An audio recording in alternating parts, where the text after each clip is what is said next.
우리가 은혜의 직분을 받아 그의 이름을 위하여 모든 이방인 중에서 믿어 순종하게 하나니 너희도 그들 중에서 예수 그리스도의 것으로 부르심을 받은 자니라.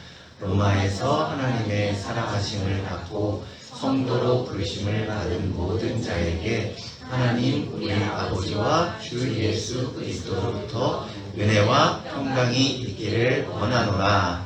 아멘. 할렐루야. 아멘. 오늘은 부르심을 받은 자라는 제목으로 말씀 나누겠습니다. 인생에 있어서 어릴 때부터 이렇게 생각해 보니까 이렇게 부르심에 대해서 선택을 받는다. 누군가의 선택을 받는다. 그 순간이 참 굉장히 중요하고 행복하고 큰 기쁨을 주기도 하고, 혹은 선택을 못 받았을 때 큰 좌절이 되기도 하는 그런 것들이 많더라고요. 어릴 때부터. 그래서 어릴 때는 저는 뭐 시골에서 자라서 맨날 놀러 다녔으니까 그 중에서 골목대장이 있잖아요. 그러면 편을 갈라서 항상 놀아요. 그러면은 잘하는 애가 있는 팀에 뽑히기를 고대하고, 제가 나를 좀 뽑아줬으면 좋겠다. 저 팀에 가면 분명히 이기니까, 잘하니까. 그럴 때 딱 뽑혔을 때 엄청 기뻤던 것 같아요. 반면에 못 뽑히면 좌절했던 것 같습니다. 어릴 때도 그런 게 있었고, 지금도 애들 보면, 어제도 뭐 우리 막둥이가 친구 생일 잔치에 엄청 하루 종일 놀더라고요. 그 집에 가가지고 뭐 베개 싸움도 하고 뭐 맛있는 것도 먹고 생일 파티에 초대돼서 가서 너무 재밌게 놀았다고 하는데, 그러니까 누군가 이렇게 내가 초대를 받았다는 것도 얼마나 기쁜 일이에요. 그 생일 파티에 초대를 받아서 가는 것도 굉장한 기쁨입니다. 그리고 더 자라서는 학교에서도 저도 그랬던 것 같아요. 학교에서 선생님, 특히 내가 너무 좋아하는 선생님이 있을 경우에 그 선생님의 이렇게 픽을 받는다, 선택을 받는다. 그래서 저도 가물가물하지만 선생님 이름도 까먹었지만 제가 좋아하던 그 체육 선생님이 있었어요. 남자분. 네, 그래서 그 생신이었던 것 같은데 몇 명만 집으로 데리고 가셨어요. 하숙집이었는데 거기에서 재밌게 놀았던 기억이 있습니다. 거기에 제가 좋아했던 선생님이니까 거기에 갔던 것도 너무 추억이 되고 너무 좋더라고요. 그래서 학교에서도 그렇고, 커서는 입시 이제 할 때도 원서를 넣고 기다릴 때 거기에 뽑힌다는 것은 굉장히 기쁨이잖아요. 엄청난 기쁨이잖아요. 회사에다가 원서를 넣고 엄청 내가 들어가고 싶은 좋은 회사 원서를 넣고 밤잠을 설치거나, 또 더 커서는 내가 사랑하는 사람이 생겼는데 그 사람이 나를 선택을 해줘가지고 이렇게 결혼을 하게 되는 경우 얼마나 기뻐요. 내가 좋아하는데 그 사람도 나를 좋아하고 있고 택해줬다. 그럼 너무너무 기쁘잖아요. 그런 일도 있고, 조금 더 뭐 나아가자면 사형수가 사면을 받게 된다. 그런 선택을 받았다. 뭐 죄수가 가석방이 되는데 선택을 받았다. 이러한 부분도 얼마나 큰 기쁨을 줍니까? 이 살다 보면 인생에서는 이러한 콜링, 부르심, 선택받는 것, 이것이 굉장히 중요하고 큰 기쁨을 줍니다. 근데 이러한 모든 부르심보다도, 그 어떤 부르심보다도 가장 놀라고 기뻐해야 되고 자다가도 벌떡 일어나가지고 춤을 춰야 되는 부르심이 뭐죠? 오늘 본문에 나오는 이 6절에 우리를 그리스도께서 뭘로 부르셨다고요? 예수 그리스도의 것으로. 너는 내 거야 하고 나를 예수님의 것으로 부르셨다는 거예요. 그 사실을 우리가 생각만 하면 다른 어떤 이 땅에서의 부르심보다도, 그것만 생각하면 다른 어떤 것에 아무 선택을 못 받아도 가장 기쁘고 가장 너무너무 행복하고 다른 거 다 필요 없을 정도로 그것이 가장 큰 부르심인 줄로 믿습니다. 그래서 예수 그리스도의 것으로 부름을 받았다. 이것은 정말 큰 은혜예요. 할렐루야. 내가 어떤 부르심을 받고 이것을 잘 깊이 깨달을수록 그 사람은 신앙생활이 행복하고 인생 자체가 행복하죠. 근데 왜 그렇지 못하느냐? 잘 몰라서 그런 것 같아요. 잘 깨닫지 못해서 내가 어떤 부르심을 받았는지를 깊이 깨닫지 못했기 때문에 맨날 힘들어하고 어려워하고 다른 어떤 것도 필요 없잖아요. 예수님의 그 예수 그리스도의 것으로 부르심을 받았다. 이 말씀만 깊이 묵상해도 우리는 다른 것들은 필요가 없는 거예요. 그래서 우리 이 은혜를 오늘 깊이 받기를 주님의 이름으로 축복합니다. 그것이 가장 신앙생활에서 중요한 부분이고 놀라운 은혜예요. 할렐루야. 나를 부르시다니, 나 같은 거를 예수님의 것으로 부르시다니 얼마나 감사해요. 이제 예수님이 포도원에 품꾼을 부르시는 그 주인의 비유를 말씀을 하시는데 거기에서도 이제 그 포도원 주인이 길에 나가보니까 새벽부터 6시부터 놀고 있는 일꾼들이 많은 거예요. 그래서 6시에 일꾼을 불러가지고 일해라. 그러면 한 데나리온 주겠다. 그래서 들여보내니까 너무너무 기뻐가지고 저도 아주 오래전에 어릴 때 알바로 인력시장 인력사무소에 가서 기다려본 적이 있는데 저야 뭐 그냥 알바지만 거기에 생계가 달려있는 분들은 현장에서 부를 때 거기에 택함 받아가지고 일하러 간다는 자체가 얼마나 큰 기쁨이에요.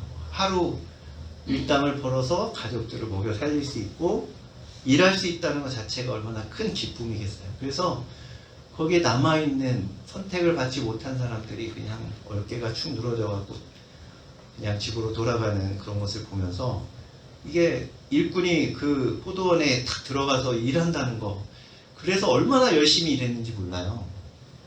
6시에 부름받은 일꾼이. 그 다음에 또 그 주인이 9시쯤에 또 가보니까 또 놀고 있는 일꾼이 있는 거예요. 그래서 너희들도 가라. 그래갖고 일꾼으로 채용해요. 그리고 12시에, 그리고 3시에, 심지어는 6시까지 일하는데 5시에 부름을 받아요. 5시에 부름 받은 사람들은 완전 땡 잡은 거 아니에요?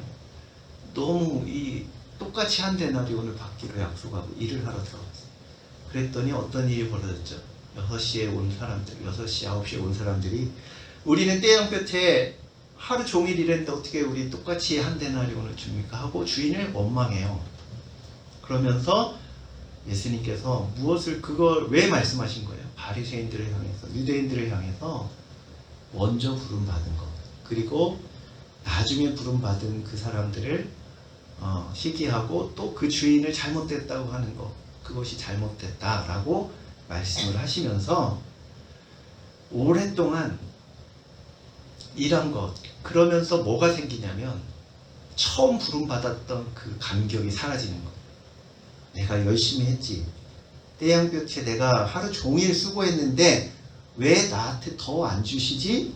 하고 주인을 더 나쁘게 보는 거예요. 나쁘게 평가하고 약속이 뭐였죠? 처음에 한 데나리온 약속했는데 그 감격은 다 사라지고 그 주인에 대한 감사는 사라지고 원망으로 바뀌었어요. 왜 그랬냐면 자기 의가 생겨서, 자기가 한 것이 생겨서, 그 자기가 한 것 때문에 그 주인의 은혜를 잊어버린 거예요. 부르심의 그 은혜를 잊어버린 거예요. 우리가 신앙생활을 오래 하다 보면 그런 물을 범할 수가 있습니다. 하나님 앞에 처음 부름받았을 때, 우리가 예수님을 처음 믿고 은혜 받을 때 그 감격이 다 사라지고 내가 이만큼 주님을 위해서 헌신하고 봉사하고 교회를 위해서 열심히 일했는데 나를 왜 안 알아주지? 하나님이 왜 나에게 복을 안 주시는 거야? 하면서 하나님을 원망하기 시작하면 문제가 되기 시작합니다. 그것을 말씀하신 거예요. 그래서 우리가 처음에 부름 받았을지라도 그때 감격을 잊지 않기를 바랍니다. 부름 받았을 때 그 감격, 나 같은 것을 써주신다니, 나를 부르셨다니 얼마나 감사한지 그 감격에서 그것을 놓치지 않고 잊어버리지 않게 되시기를 주님의 이름으로 축복합니다. 그것을 잊어버리면 이제 우리는 진짜 행복한 신앙생활을 할 수가 없는 거예요. 그래서 우리 다시 한번 내가 어떤 부르심을 받았는지를 상기하고 기억해내시기를 바랍니다. 우리가 그러면 어디로부터 부름을 받았습니까? 어디로부터 부름을 받았는지 6절에 보니까 너희도 그들 중에서 그랬죠. 그들 중에서. 그들이 누구예요? 5절에 보니까 그로 말미암아 우리가 은혜의 사도의 직분을 받아 그의 이름을 위하여 모든 어디에서요? 이방인 중에서. 그들 중에서, 이방인 중에서라는 뜻이에요. 그러니까 우리는 본래 저와 여러분도 이방인이었잖아요. 이때 이스라엘 백성이 아니었고 이방인이었고. 에베소서 2장 3절 한번 볼게요. 에베소서 2장 3절 한번 같이 읽어보겠습니다. 앞에 보고 같이 한번 읽어볼까요? 시작. 전에는 우리도 다 그 가운데 우리 육체의 욕심을 따라 지내며 육체와 마음에 원하는 것을 하여 다른 이들과 같이 본질상 진노의 자녀였더니. 본질상 무슨 자녀요? 진노의 자녀. 하나님의 진노가 우리 위에 머물러 있었던 진노의 대상이었어요. 하나님 앞에서 진노의 대상, 심판하고 벌을 내려야 되는 대상. 우리가 바로 그 자리에 있었는데 본질상 우리는 진노의 자녀에서 부르심을 받은 거예요. 우리는 지옥으로 갈 수밖에 없는, 우리의 죄 때문에 멸망할 수밖에 없는 그 자리에서, 하나님과 원수된 자리에서 부름받은 겁니다. 할렐루야. 또 얼마나 높은 신분의 변화가, 큰 차이의 신분의 변화가 우리에게 생겼는지 우리 깨달아야 될 줄로 믿습니다. 골로새서 1장 13절도 한번 같이 읽어보겠습니다. 같이 시작. 그가 우리를 흑암의 권세에서 건져내사 그의 사랑의 아들의 나라로 옮기셨더니. 할렐루야. 원래는 우리의 소속이 어디냐면 흑암의 권세. 그러면 결국은 흑암의 권세에서는 요한복음에 말씀하신 대로 마귀가 오는 것은, 도적이 오는 것은 도둑질하고 죽이고 멸망시키려는 것. 우리의 행복을 다 도둑질해가고 또 죽이고 우리의 육체 병들게 하거나 사고가 나거나 그래서 죽이고 결국은 멸망시키려는, 지옥으로 끌고 가려는 것이 마귀가 하는 일인데, 그 흑암의 권세에 우리가 묶여 있었다는, 거기에 있었다는. 그런데 거기에서 어디로 옮겼다고요? 사랑의 아들의 나라로. 그 아들의 나라, 예수 그리스도의 하나님 아버지의 아들의 나라는 사랑의 나라예요. 그곳으로 옮기셨다.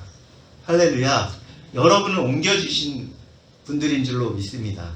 예수 그리스도의 그 공로 때문에 거기에서 우리를 부르시고 거기에서 건져내신 거예요. 우리가 어디에 있었는지 그 처지를 확실히 깨달을 때 하나님이 거기에서 부르신 것이 얼마나 큰 은혜인지를 우리가 알게 되는 줄 믿습니다.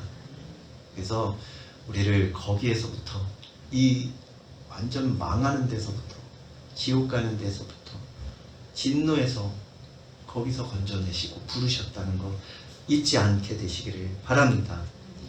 그러면 거기에서 어디로, 무엇으로 우리를 부르셨습니까? 무엇으로 부르셨냐면 첫 번째로는 조금 아까 읽은 대로 예수 그리스도의 것으로. 할렐루야. 예수 그리스도의 것으로 부름을 받았다. 한마디로 너는 내 거야 하고 부르셨는데 그 의미가 뭐예요? 내 거니까 주님께서 보실 때 내가 내 거고 내게 소중한 거니까 어떻게 하신다는 거예요? 아끼고 귀중히 여기고 돌보고 사랑하신다는 의미예요. 책임지신다는 의미예요. 그런 모든 것이 다 포함되어 있는 줄 믿습니다. 그래서 이사야서 우리 43장 많이 알고 있는 말씀들인데 한번 같이 43장 1절 2절과 4절 한번 같이 읽어보겠습니다. 1절 2절부터 시작. 야곱아 너를 창조하신 여호와께서 지금 말씀하시느니라. 이스라엘아 너를 지으신 이가 말씀하시느니라. 너는 두려워하지 말라. 내가 너를 구속하였고 내가 너를 지명하여 불렀나니 너는 내 것이라. 내가 물 가운데로 지날 때에 내가 너와 함께 할 것이라. 강을 건널 때에 물이 너를 침몰하지 못할 것이며 내가 불 가운데로 지날 때에 타지도 아니할 것이요 불꽃이 너를 사르지도 못하리니. 할렐루야. 내가 너를 지명하여 이렇게 딱 집었다는 거예요. 집었다. 그래서 로마서에 보면 창세전에 이미 우리를 아시고 우리를 택하시고 부르셨다. 지명하여 불렀나니 너는 내 것이라. 할렐루야. 주님께서 우리에게 너는 내 것이다 라고 말씀을 하시는데 4절 한번 보겠습니다. 시작. 내가 내 눈에 보배롭고 존귀하며 내가 너를 사랑하였으니. 택하여서 지명하여서 너는 내 것이니까 어떻게 하신다고요? 보배롭고. 너는 내 눈에 이미 너무너무 보배롭단다. 그리고 존귀하고 내가 너를 너무너무 사랑한단다 라고 말씀을 하십니다. 그러니까 예수님의 것으로 우리가 부르심을 입었다는 것이 얼마나 큰 은혜인지 얼마나 큰 감격인지 모릅니다. 오늘 이 사실을 깊이 깨닫고 묵상하시고 우리의 머릿속이 아니라 우리의 이 심장에 담으시기를 주님의 이름으로 축복합니다. 영으로서 우리 심령을 울리는 말씀이 될 때까지 우리 계속해서 이 말씀, 나를 부르셨다는 이 말씀, 예수 그리스도의 것으로 부르셨다는 말씀을 붙드시기를 주님의 이름으로 축복합니다. 그럴 때 내 상황이 어떻든 간에 내가 힘든 상황일지라도 불안하고 두렵고 아니면 근심이 있는 상황일지라도 그것만 깊이 묵상하고 확실하게 깨달으면 어떠한 것도 나를 넘어뜨릴 수도 없고 건들 수도 없고 나를 힘들게 할 수가 없어요. 왜냐하면 나는 하나님 것인데 나는 예수 그리스도의 것이니까 하나님이 책임지실 거예요 하는 확신이 반드시 들 줄로 믿습니다. 내가 속한 분, 내가 믿는 분, 예수 그리스도, 그분은 전능하신 분이세요. 할렐루야.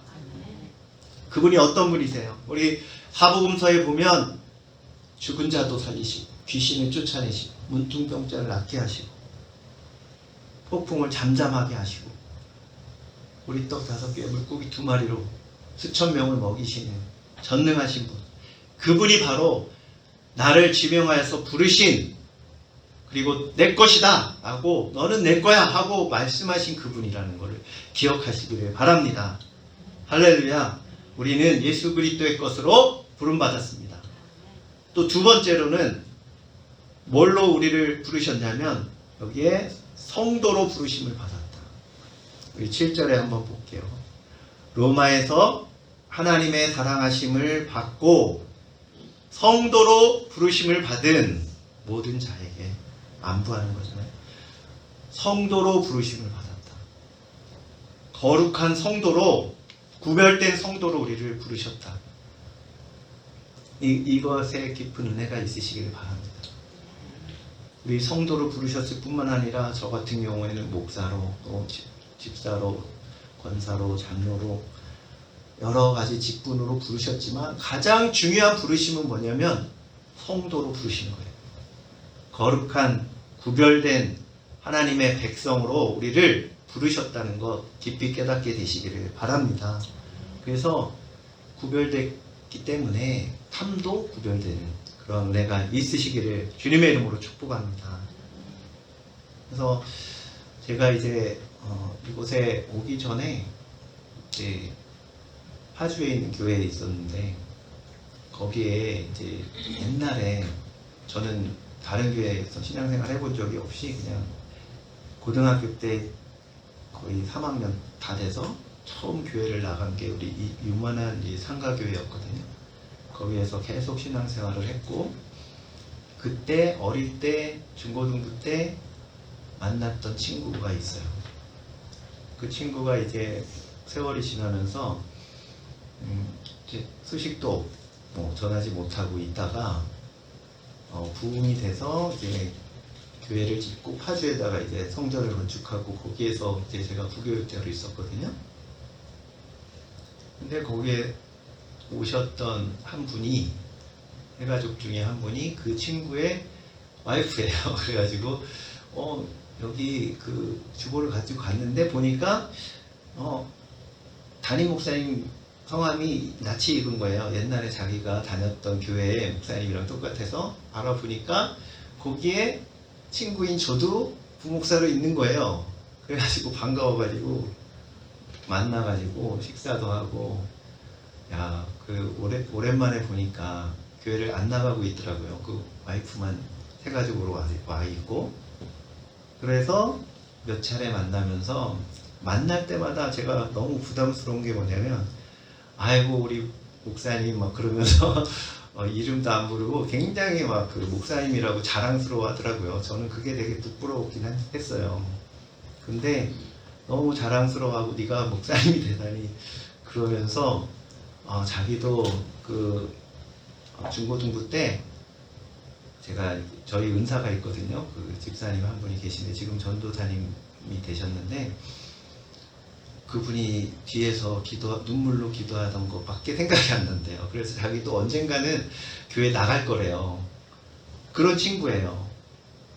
그런데 그 친구가 저를 볼 때마다 너무너무 목사가 돼서 친구가 목사가 돼서 자랑스럽다고 너무 제가 몸둘 바를 모르게 하더라고요.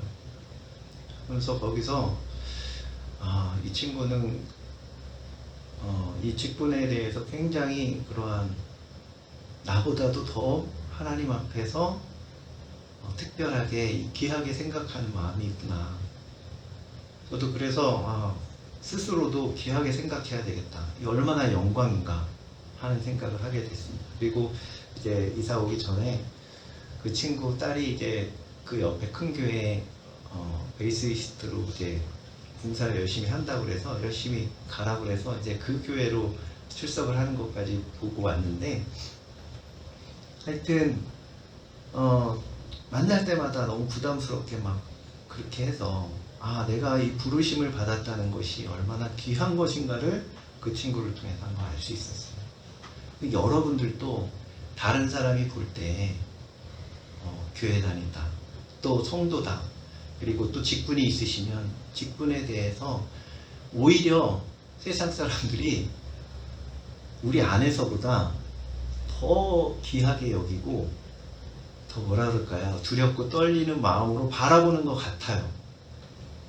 근데 오히려 교회 다니는 사람들이 목사님 또는 집사님, 장로님 그러면 우리는 오히려 탁 째려봐요. 의심의 저 이상한 사람 아닌가.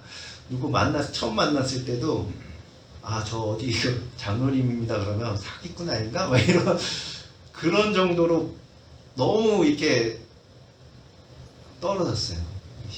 뭐라 그럴까요? 이 직분에 대해서, 성도에 대해서. 우리나라에 처음 복음이 전파되었을 때만 해도 극소수의 크리스찬들이, 성도들이 얼마나 많은 칭찬을 받고 욕을 하고 핍박을 하고 그러지만 속으로는 존경하고 그래서 교회 다닌다 그러면 무조건 믿고 저 사람은 정직하다, 저 사람은 훌륭한 사람이다 라고 인정할 정도로 그랬는데 지금은 오히려 반대가 된 것 같아요. 우리가 거룩한 성도로 부르심을 받았다는 것을 깊이 깨닫고 이 진정한 우리의 신분을 깨닫고 거룩한 자존심을 지켜나가기를 주님의 이름으로 축복합니다. 에베소서 5장 8절 9절에 보면 같이 한번 읽어보겠습니다. 같이 시작. 너희가 전에는 어둠이더니 이제는 주 안에서 빛이라. 빛의 자녀들처럼 행하라. 빛의 열매는 모든 착함과 의로움과 진실함에 있느니라. 아멘. 너희가 착하고 의롭고 진실해야 구원을 받고 빛의 자녀가 된다. 이런 말이 아니에요. 반대. 너희는 이미 빛의 자녀야. 그렇기 때문에 이렇게 살아야 돼. 라고 말씀하신 거예요. 우리는 이미 주 안에서 빛의 자녀예요. 빛이에요. 그 빛에 합당하게 살아가는 저와 여러분 되시기를 주님의 이름으로 축복합니다. 그래서 TV에 볼 때마다 요즘은 그런 사극 별로 없는데 옛날 사극은 대부분이 다 이제 처음 1회 장면이 뭔지 아세요? 뭐 큰 사변이 나가지고 왕자가 어릴 때 그 유모가 몰래 빼돌려가지고 거리에서 자라요. 신분을 속이고 그냥 평범한 사람인 것처럼 막 망나니로 자란다거나 시장터에서 막 뛰어가는 게 첫 장면이잖아요. 그런 장면이 있다가 결국 그 드라마의 클라이막스는 언제죠? 신분이 밝혀지는 때. 그러면 내가 왕자였어? 하면서 그때부터 복수를 꿈꾸고 이제 왕자로서 그냥 그 동안의 삶과는 똑같이는 살아갈 수가 없어요. 이제 신분을 알게 된 뒤에는 어떻게 되죠?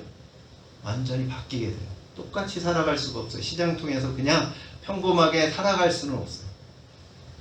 그래서 변화되잖아요. 우리도 마찬가지예요. 우리가 평범한 사람이 아니라 영적으로 봤을 때 하나님의 부르심을 받은 거룩한 성도예요. 할렐루야. 하나님의 자녀예요. 하나님 나라의 왕자예요. 그것을 깨달으시는 순간에 그 전의 삶과는 똑같이 살아갈 수 없다는 것을 기억하시기 바랍니다. 만약에 여전히 똑같다 그러면은 아직 못 깨달은 거예요. 모르는 거예요. 아직. 자기 신분을 잘 모르는 거예요. 뭐 현대 드라마도 막장 드라마도 마찬가지잖아요. 막장 드라마 누구의 아들인 걸 알게 되고 아니면은 재벌 회장의 뭐 적인 걸 알게 되고 그러면서 막 클라이막스가 되잖아요. 우리도 여러분의 인생에서 제일 중요한 터닝 포인트는 언제냐면 내가 하나님의 자녀라는 사실을 확실하게 깊이 깨달을 때 그때 변화가 되는 줄로 믿습니다. 결심해가지고 되는 게 아니에요. 진짜는 내가 어떤 신분인지를 알게 되면 자연스럽게 거기에 맞는 행동을 하게 되는 줄 믿습니다. 우리 옛날에 동화도 있잖아요. 왕자와 거지. 너무 똑같아가지고 왕자가 밖에 나왔다가 내가 거지 할 테니까 너 왕자 해라 해가지고 왕자가 된 거지. 왕자가 된 다음에 먹을 걸 주면 어떻게 하죠? 그 습성대로 막 손으로 퍼먹고 그러다가 혼나고 그래서 왕자에 대해 합당한 교육을 받잖아요. 우리 그러한 변화가 점점점 처음부터 신분이 변화됐지만 처음부터 변화되진 않더라도 그 습성이 남아있어서 계속해서 우리는 뭐 해야 되는 거예요? 왕자로서의 품격을 갖춰가는 삶이 되시기를 주님의 이름으로 축복합니다. 그것이 성하고 그것이 신앙생활이에요. 그래서 우리가 이렇게 부름받아서 주님의 것, 또 거룩한 성도가 된 거는 사실 그냥 된 게 아니에요. 그냥 된 게 아닙니다. 엄청난 값이 지불된 거예요. 우리가 이렇게 신분 변화를 할 수 있는 것은 예수님이 십자가에서 목숨값을 바쳐주셨기 때문에 그 신분 변화가 일어난 거예요. 그냥 된 게 아닙니다. 거저된 게 아닙니다. 주님께서 우리를 완전 노예에서 우리는 그냥 비참한 인생을 살아갈 수밖에 없는 그 고통 속에서 우리를 건져주신 것은 예수님이 대신 우리를 대신해서 고통을 당하시고 완전히 지옥 형벌까지 다 감당해 주셨기 때문에 우리가 옮겨진 거예요. 우리가 거기서 부르심 받은 거예요. 엄청난 값이 지불됐습니다. 그 죽으실 수 없는 전능하신 하나님께서 사람으로 오셔서 죽으신 그 전능하신 핏값이 지불된 그 존재가 저와 여러분인 줄 믿습니다. 우리는 그래서 싸구려가 아니에요. 싸구려로 그래서 살 수가 없습니다. 왜냐하면 엄청난 값이 지불됐기 때문에 여태까지처럼 그냥 싸구려 인생을 살 수는 없습니다. 그 값에 맞는 삶을 살아야 마땅합니다. 할렐루야. 그것을 깊이 깨닫게 되시기를 바랍니다. 그저 내 의를 가지고 내가 조금 어떻게 잘해서 신앙생활을 잘하고 그런 정도가 아니라 정말 중요한 것은 내 신분을 깊이 깨닫고 나를 어디서 불러주셨고 무엇으로 불러주셨는지를 깨닫고 내 소속이 어딘지에 더 집중할 때 그 사람은 진짜 변화될 수 있고 남이 보는 것에 의해서가 아니라 정말 중심이 변화되고 새로운 삶을 살아가게 되는 줄로 믿습니다. 우리에게 그러한 은혜가 저와 여러분에게 있기를 주님의 이름으로 축복합니다. 아멘. 우리 같이 이 시간 기도하겠습니다. 우리 먼저는 그동안에 주님의 그 은혜와 사랑으로 그 엄청난 값이 지불돼서 우리를 부르시고 구원하신 거, 하나님의 자녀 삼아주신 것을 깨닫지 못하고 하나님의 자녀된 그 신분대로 하나님 나라의 왕자로서의 그 품격을 지키지 못하고 살았던 것을 용서하여 주시고 이제는 주님 앞에 이 사실을, 이 소속을 우리 잘 깨닫고 우리가 어떠한 신분인지 어떠한 부르심을 받았는지를 깊이 깨닫고 변화되어지는 삶이 되게 해달라고, 우리의 신분을 바로 알고 그때부터 다른 삶을 살게 해달라고 우리 같이 기도하겠습니다. 할렐루야.